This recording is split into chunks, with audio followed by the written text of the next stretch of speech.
Hello students, welcome learn in commerce. And इस Covid infection के कुछ दिनों के ब्रेक के बाद आज हम वापस आए हैं अपने एक वीडियो लेकर। और इस वीडियो के अंदर आज हम अपने रिवीजन सीरीज स्टार्ट कर रहे हैं। कुछ दिनों का शॉर्ट ब्रेक जरूर लिया उस इन्फेक्शन की वजह से, लेकिन अब हम वापस, आपको पता है कि 12th क्लास की जो एग्जाम्स थे, बोर्ड्स थे, इसी वीक शुरू होने थे, लेकिन वो पोस्टपोन हो गए। अब पोस्टपोन होंगे, आगे कैंसिल हो गए, लेकिन आपको तो अपनी तैयारी शुरू करके रखनी, रिवीजन करके रखना है। तो जब तक कैंसिल नहीं तब तक आपको रिवीजन करके रखना है। तो इस रिवीजन सीरीज के अंदर ही हम इशू ऑफ शेयर्स का एक 8 मार्क्स का जो क्वेश्चन आपका आता है उसके बारे में आज हम क्वेश्चंस को डिस्कस करेंगे। तो आपको पता है ये सबसे इंपॉर्टेंट चैप्टर भी है, इंपॉर्टेंट टॉपिक भी है, और इस पर जो 8 मार्क का क्वेश्चन आना ही आना है आपका। तो उस पर आज हम एक क्वेश्चन करने जा रहे हैं। तो इस वीडियो के अंदर आप इसको डिस्कस करेंगे, ठीक है? तो let's start with that question.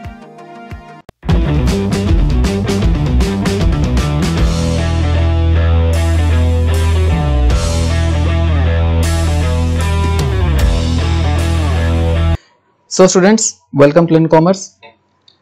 सो इस इशू ऑफ शेयर्स की रिवीजन के साथ आज हम शुरू कर रहे हैं अपने इस छोटे से ब्रेक के बाद।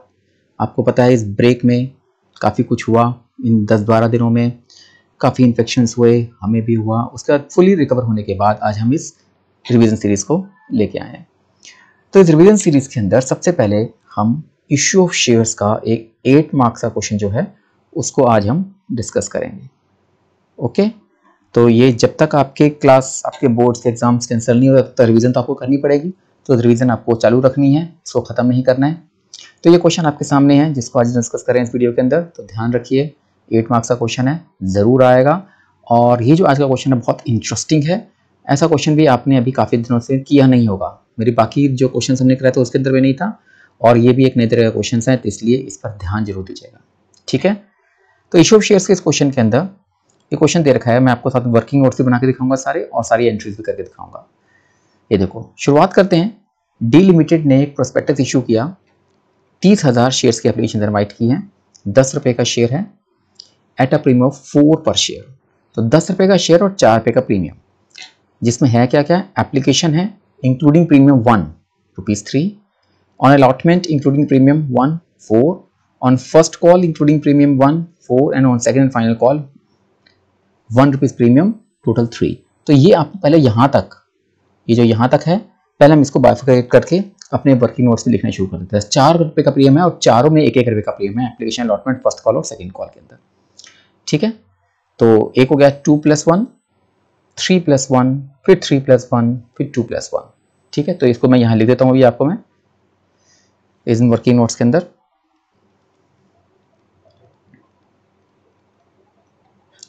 तो क्या क्या दे रखा देखो, जो एप्लीकेशन है वो आपके पास है 2+1, जो अलॉटमेंट है वो है 3+1, जो फर्स्ट कॉल है वो है 3+1, और सेकंड कॉल आपकी है 2+1। इस तरीके से टोटल हमारा 10 रुपये का फेस वैल्यू और 4 रुपये का प्रीमियम हमारा जो क्वेश्चन में लिखा हुआ था वो मैंने आपके वर्किंग नोट्स में पहले डाल दिया। तो ये आपका अलग अलग हो गया 2 3 3 2, ठीक है?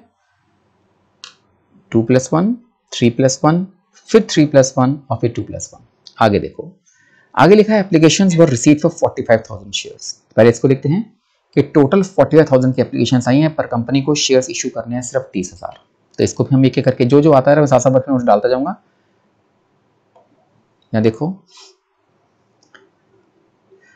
आपके पास एप्लीकेशंस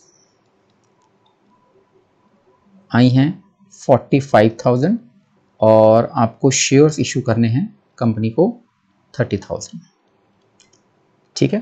टोटल एप्लीकेशन 48,000 और टोटल शेयर्स इशू 30,000।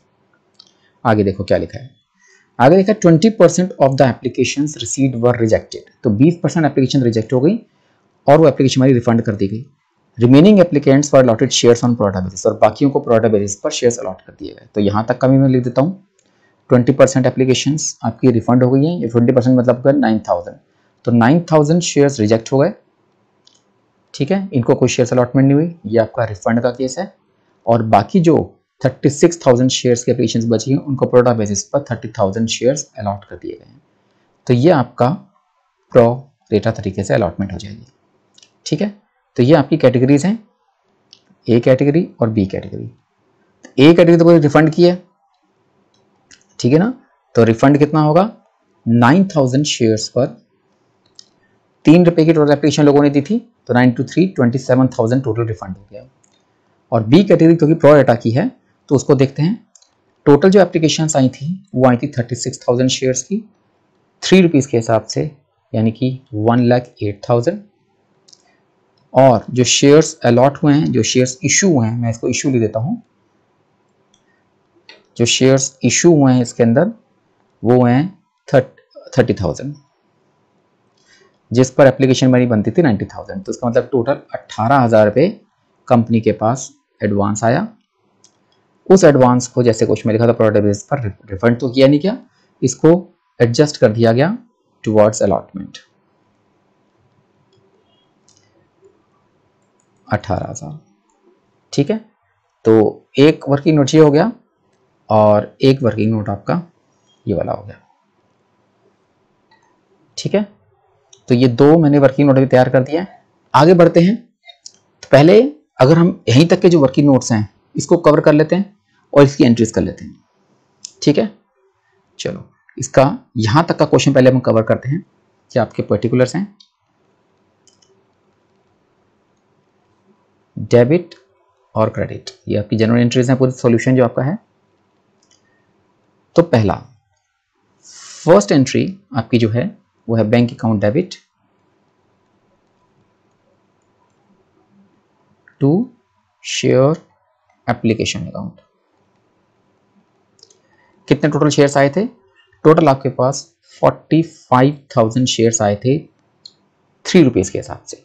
इसका मतलब टोटल आया आपके पास कंपनी के पास 1,35,000 rupees.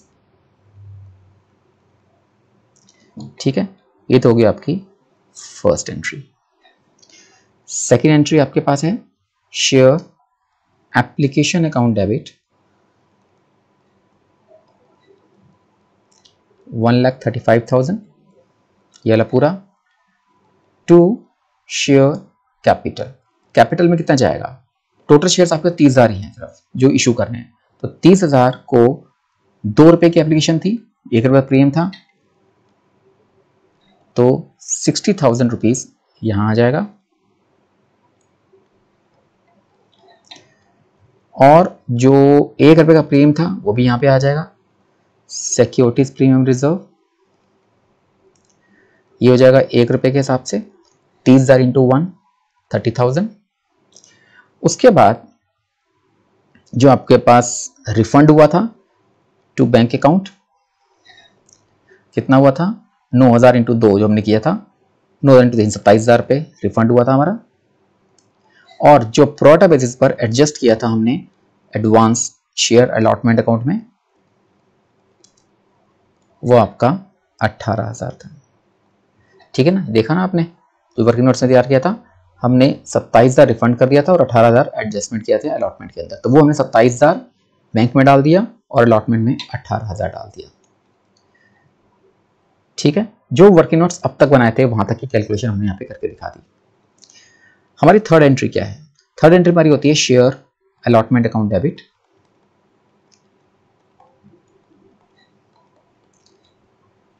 To share capital account, और क्योंकि प्रीमियम भी है इसके अंदर तो to securities premium reserve account. कितने शेयर्स हैं हमारे पास? 30,000 शेयर्स हैं। इसको 3 से 3 नहीं 4 हमारा कितने का है? ये देखो, ये तुम्हारा काम खत्म हो गया 2+1 का। अलॉटमेंट जो हमारा 3+1 है, तो 4 से मल्टीप्लाई करना है। तो 4 से मल्टीप्लाई करके 1,20,000 ये हो जाएगा।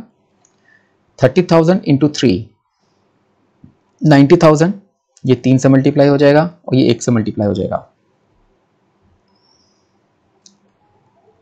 90,000 और ये 30,000। ठीक है, एक एंट्री ये वाली हो गई आपकी। फोर्थ एंट्री हमारे पास जो है, मैं इसको नेक्स्ट में करता हूं।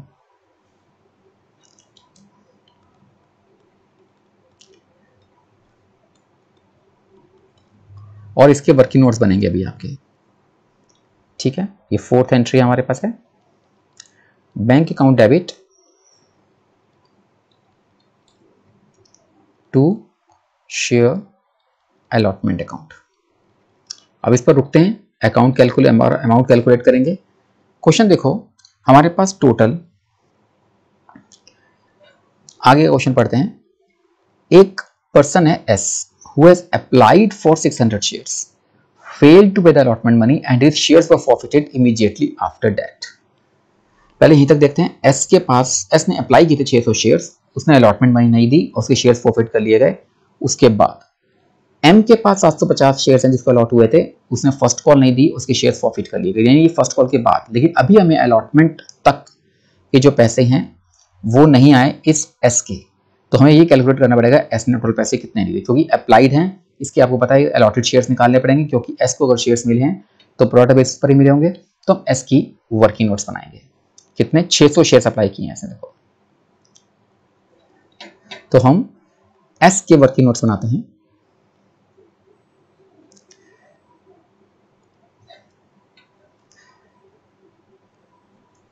यहां बनाते हैं।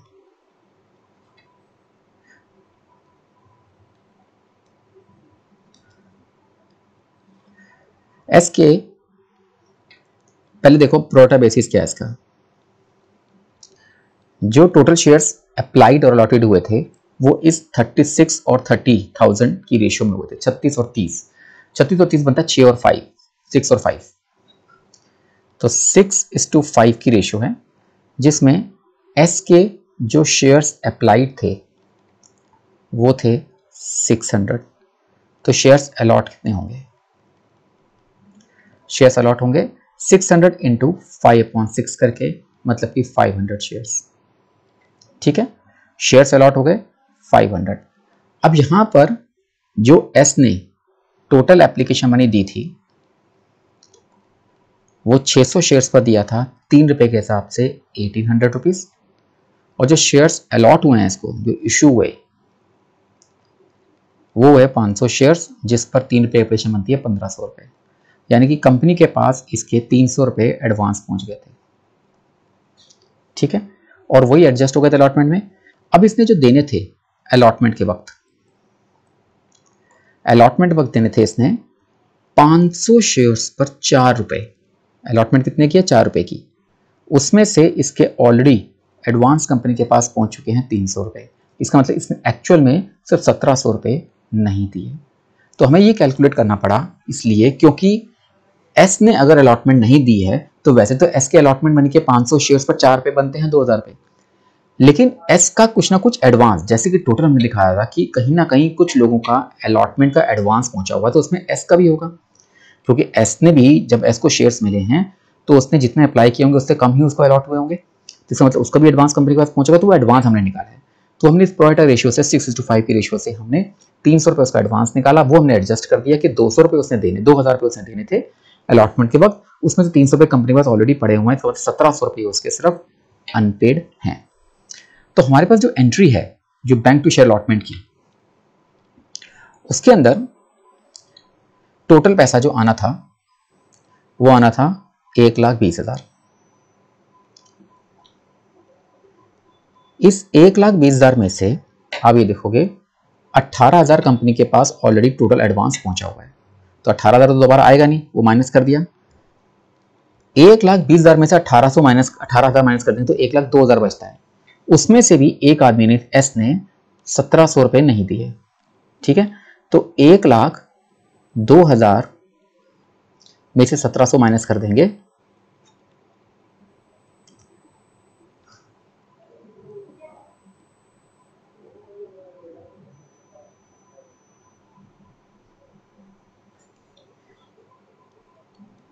तो 1,03,000 बचते हैं।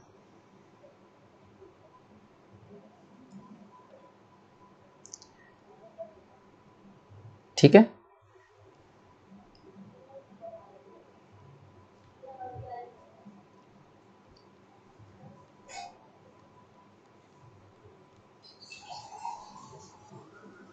तो टोटल 18,000 जो पहले आ चुके हैं और 1700 रुपए जो एस के आए नहीं, 19,700 अगर निकाल दिए जाए तो 1,03,000 बचते हैं, जो टोटल अलॉटमेंट के टाइम पर रिसीव हुए हैं। ठीक हो गया। आगे क्वेश्चन पढ़ते हैं। एम जिसके पास 750 शेयर्स अलॉटेड थे, उसने फर्स्ट कॉल नहीं दी, उसके शेयर्स फॉरफिट हो गए। अभी हमें इसको भी देखना है कि इसके शेयर भी फॉरफिट हो गए, तो अभी अलॉटमेंट के बाद इसके शेयर्स फॉरफिट कर देने हैं, तो अभी शेयर फॉरफिचर की एंट्री करनी है, फर्स्ट कॉल बाद में बनेगी। तो पहले हम इस एस के शेयर्स फॉरफिट कर देंगे। शेयर कैपिटल अकाउंट डेबिट, इसके टोटल शेयर्स कितने थे? 500 शेयर्स थे। 500 शेयर्स पर अब तक अलॉटमेंट तक का पैसा, जब अलॉटमेंट फॉरफिट हुए हैं तो अलॉटमेंट तक सिर्फ 2 और 3, यहां देखते हो अगर आप, तो सिर्फ 2 और 3, सिर्फ 5 रुपए ही कंपनी ने अब तक मंगाया है, तो अलॉटमेंट के तो फॉरफिट ही हो गए। तो 500 इंटू 5, 2500 रुपए तो ये हो गए। उसके बाद प्रीमियम भी नहीं दिया इसने 1 रुपए का, तो सिक्योरिटीज प्रीमियम रिजर्व को डेबिट करेंगे। 500 शेयर्स पर 1 रुपए का प्रीमियम नहीं दिया, वैसे 2 रुपए प्रीमियम थे पर एप्लीकेशन प्रीमियम वो दे चुका था, अलॉटमेंट का प्रीमियम नहीं दिया, तो 500 रुपए ये हो गए। उसके बाद जो उसने पैसे नहीं दिए, वो नहीं दिए शेयर अलॉटमेंट के, तो शेयर अलॉटमेंट अकाउंट के पैसे नहीं दिए थे 1700 रुपए, और बाकी इसके शेयर्स जो पैसे थे वो फॉरफिट हो गए। फॉरफिट कितने हो गए? बचे हुए देखा जाए 1300 रुपए। 1300 रुपए कैसे बने? 500 शेयर्स पर 500 शेयर्स पर इसने 2 रुपए की एप्लीकेशन दी थी विदाउट प्रीमियम, 1000 रुपए वो हो गए, और 300 रुपए कंपनी के पास एडवांस पहुंचे थे इसके, तो 1000 प्लस 300, 300 रुपए, 1300 रुपए टोटल इसके फॉरफिट हो गए। तो ये हमारे पास एंट्री होगी अलॉटमेंट के बाद फॉरफिट करने की। अब हमारी फर्स्ट कॉल बनेगी share first call account debit to share capital, और क्योंकि इसके अंदर भी प्रीमियम है,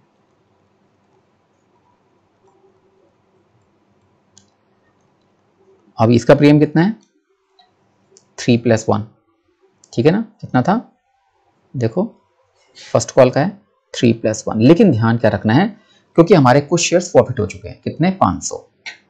इसका मतलब हमारे पास शेयर्स बचे हैं सिर्फ 29,500, 30,000 में से अब सिर्फ 29,500 शेयर्स ही बचे हैं। 29,500 मल्टीप्लाई करना है 4 से, यानी कि इसको 3 से और इसको 1 से।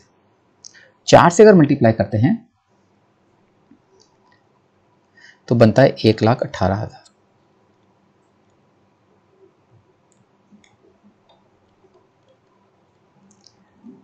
3 से मल्टीप्लाई करेंगे तो 88,500, और 1 से मल्टीप्लाई करेंगे 29,500।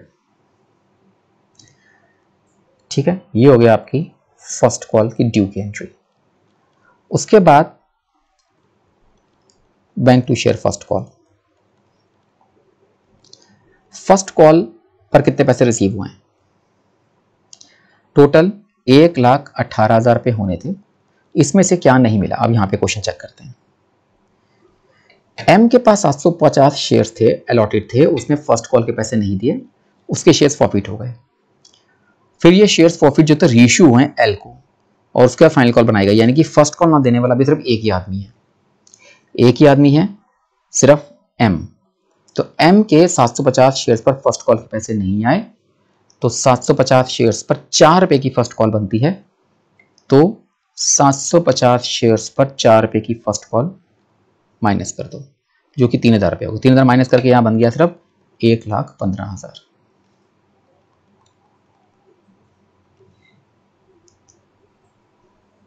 ठीक हो गया।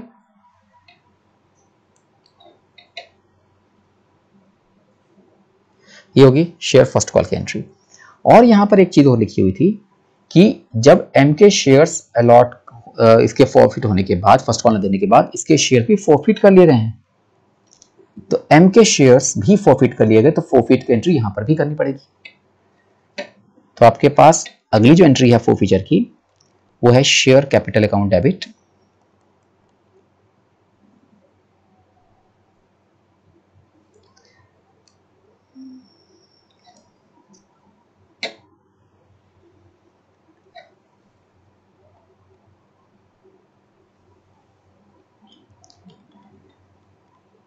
शेयर कैपिटल अकाउंट डेबिट, कितने शेयर प्रॉफिट हुए हैं इसके 750।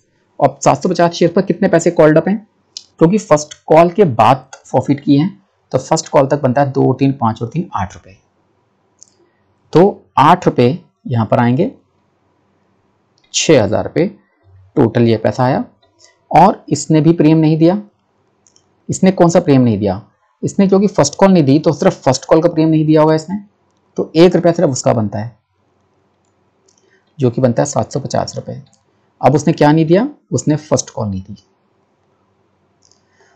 फर्स्ट कॉल उसने नहीं दी, जो अभी पीछे निकाला था हमने 3000 रुपए, और बाकी इसके शेयर्स प्रॉफिट, बाकी इसके पैसे जब्त हो गए तो शेयर प्रॉफिट अकाउंट में।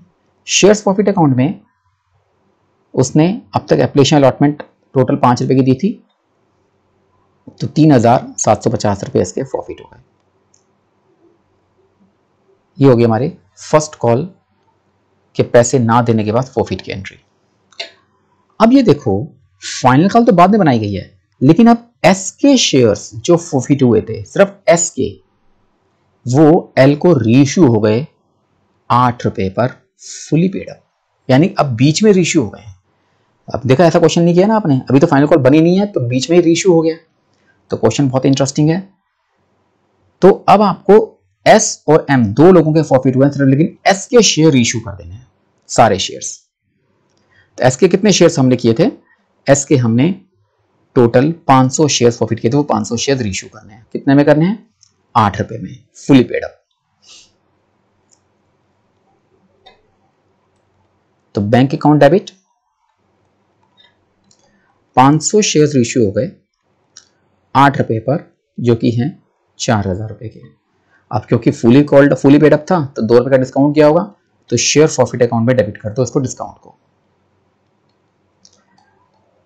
शेयर प्रॉफिट अकाउंट डेबिट हो जाएगा, 500 शेयर्स पर 2 रुपए का डिस्काउंट, टोटल 1000 रुपए, और फुली पेड अप था तो 2 शेयर कैपिटल में आपका पूरा 10 रुपए आ जाएगा, 5000 रुपए। तो 500 शेयर्स प्रॉफिट थे, 500 शेयर ही रीइश्यू हो गए। अब रीइश्यू होने के बाद हमें एक एंट्री कैपिटल रिजर्व की डालनी पड़ेगी। वैसे हमें लास्ट एंट्री करते हैं ना, लेकिन थ्रू रीइश्यू के बाद करनी है। तो ये शेयर फॉरफिटेड अकाउंट का बैलेंस हमें कैपिटल रिजर्व में यहीं का यहीं ट्रांसफर करना पड़ेगा। अभी फाइनल कॉल नहीं बनी है, ध्यान रखो। आप सोचो ऐसा क्वेश्चन आपने अभी तक किया नहीं है। तो 500 शेयर जब फॉरफिट हुए थे और 500 शेयर रीइश्यू हो गए, जब 500 शेयर फॉरफिट हुए थे तो फॉरफिट का अमाउंट आया था 1300 रुपए, ठीक है, और यहां पर डिस्काउंट आया 1000 रुपए। तो 1300 में से 1000 माइनस करके हम 300 रुपए कैपिटल रिजर्व में ट्रांसफर कर देंगे। ओके, ये क्लियर हो गया टॉपिक। बीच में रीइश्यू हो गया, रीइश्यू होने के बाद कैपिटल रिजर्व ट्रांसफर कर दिया। ये 500 शेयर्स प्रॉफिट हुए थे एस के और 500 शेयर रीइश्यू हो गए, तो 1300 में से 1000 माइनस कर कैपिटल में ट्रांसफर कर दिया।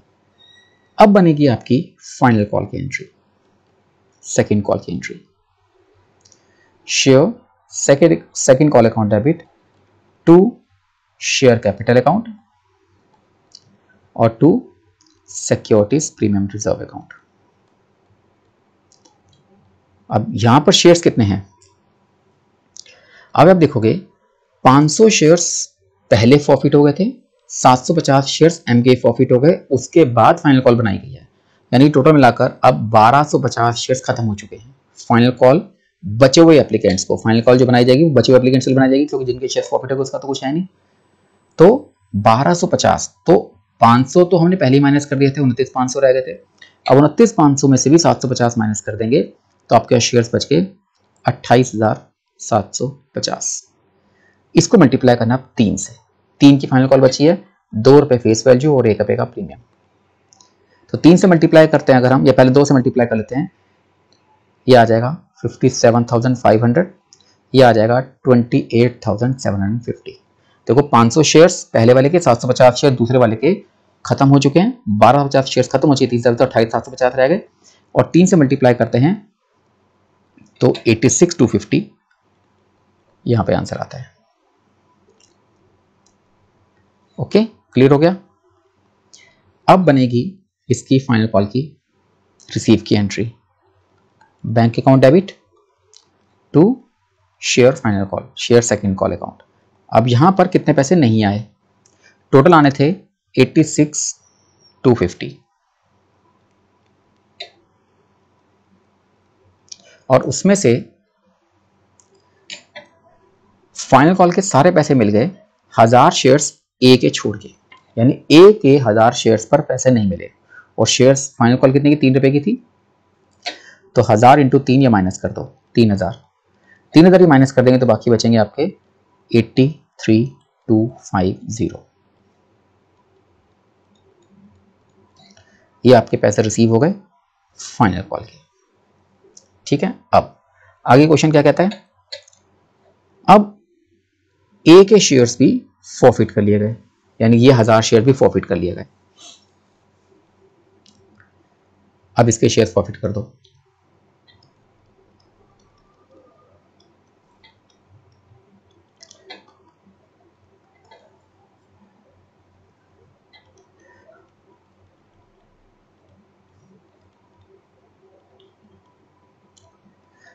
अब सेकंड कॉल के बाद इसके शेयर्स प्रॉफिट होंगे, ए के 1000 शेयर्स। कौन सी एंट्री थी, ये number 13, share capital account debit. अब क्योंकि यहां पर 1000 शेयर्स हैं और फुली सब कुछ फाइनल कॉल के बाद प्रॉफिट किए हैं, तो पूरे 10,000 रुपये यहां पर आ गए।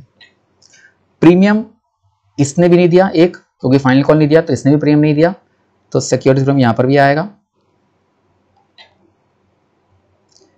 1000 इंटू 1, ठीक है। 2 जो उसने पैसे नहीं दिए वो नहीं दिए शेयर सेकंड कॉल के, कितने, 1000 इंटू 3, 3000। और जो जब्त हो गए पैसे वो हो गए शेयर प्रॉफिट बैलेंस। और वैसे देखा जाए इसने फर्स्ट कॉल तक का सारा पैसा दे दिया था, तो फर्स्ट कॉल तक हमारा बनता है टोटल 8 रुपए, तो 8 रुपए यानी कि 8000 रुपए इसके प्रॉफिट हो गए। अब इसके बाद इन फॉरफिटेड शेयर्स में से 1500 शेयर रीइश्यू हो गए बी को 12 रुपए पर शेयर फुली पेड अप के हिसाब से, और उसमें से ए के सारे शेयर इंक्लूड हैं। तो पहले हम 1500 शेयर रीइश्यू करते हैं 12 रुपए में।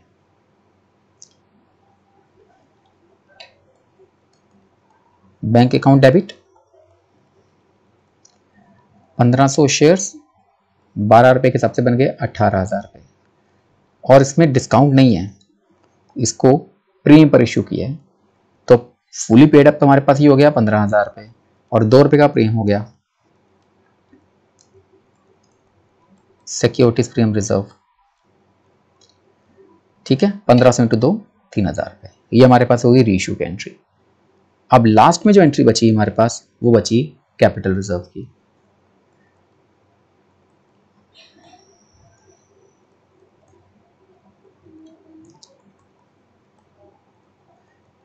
अब यहां पर कैसे आएगा, हमारे ये 1500 शेयर्स जो रीइश्यू हुए हैं उसमें वो कह रहे हैं कि 1000 शेयर किसके इंक्लूड हैं, ए के, तो बाकी किसके होंगे, बाकी एम के होंगे, क्योंकि एस के तो रीइश्यू पहले ही हो चुके हैं, सारे के सारे प्रॉफिट भी हो गए, रीइश्यू भी हो गए, सिर्फ एम के 750 शेयर्स बचे थे, तो एम के 750 शेयर्स में से और ए के 1000 शेयर्स में से 1750 शेयर प्रॉफिट हुए थे, उसमें से 1500 रीइश्यू हैं, उसमें से ए के 1000 इंक्लूड है, ठीक है। तो इसके वर्किंग नोट्स बनाते हैं अब रीइश्यू कैपिटल रिजर्व के।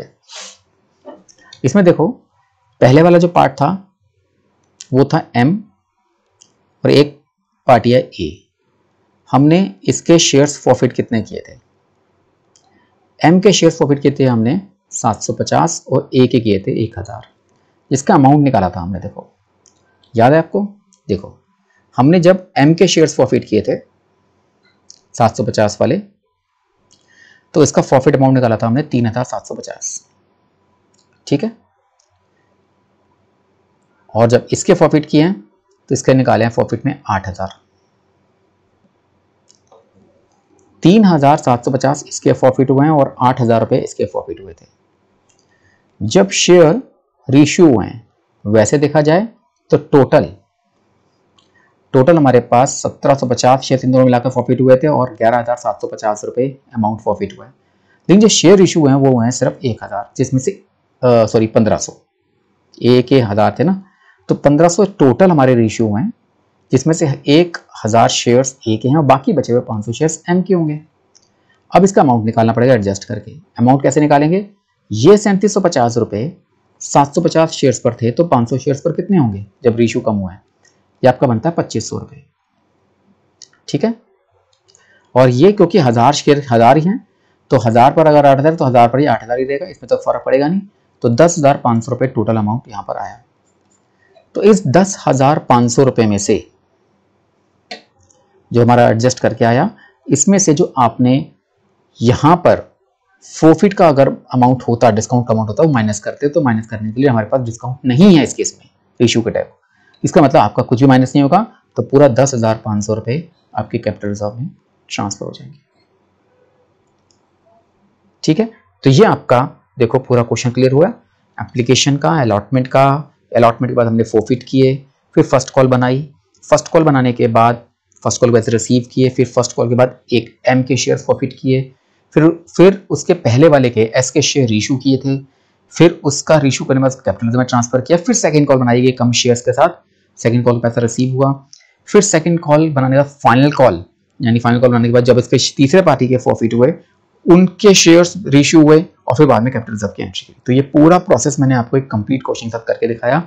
आई होप आपको समझ आ गया होगा। तो ये काफ़ी दिनों बाद आज हमने एक वीडियो डाल रहे हैं इसके अंदर, इस कोविड इन्फेक्शन को रिकवर करने के बाद। बच्चे इस चीज़ को रिवाइज जरूर करना, ठीक है ना। तो आप इन्फेक्शन से आप सेफ रहो, हेल्दी रहो, लेकिन रिविजन नहीं छोड़ना आपने। घर बैठ के घर बैठना है, हेल्दी रहना है, बी सेफ बी हेल्दी। और आगे आने वाले डेली बेसिस पर अब एक वीडियो चलती चली जाएगी रिवीजन क्लासेस की, अकाउंट्स की, इकोनॉमिक्स की, बिजनेस की, किसी ना किसी टॉपिक के ऊपर। अभी टॉपिक वाइज चलेंगे और एमसीक्यू बेसिस पर चलेंगे, एक चैप्टर वाइज नहीं चलाऊंगा। तो बीच बीच में टॉपिक क्वेश्चन डालता रहूंगा ताकि आपका हर तरह के क्वेश्चन आपको रिवाइज होते चले। तो आप इन वीडियोज के बाद भी किस टॉपिक पर कोई क्वेश्चन अगर आप चाहते हो तो मुझे जरूर बताओ, कमेंट सेक्शन में लिख देना कि कौन कौन से टॉपिक पर आप कुछ क्वेश्चंस चाहते हो, या कोई क्वेश्चन भी आपके दिमाग में है तो क्वेश्चन भी आप भेज सकते हो कमेंट सेक्शन में, उस क्वेश्चन को सॉल्व करके भेज दूंगा। तो be connected with me, be connected with Learning Commerce. Thank you once again. Goodbye. Be safe, be healthy. Thank you once again.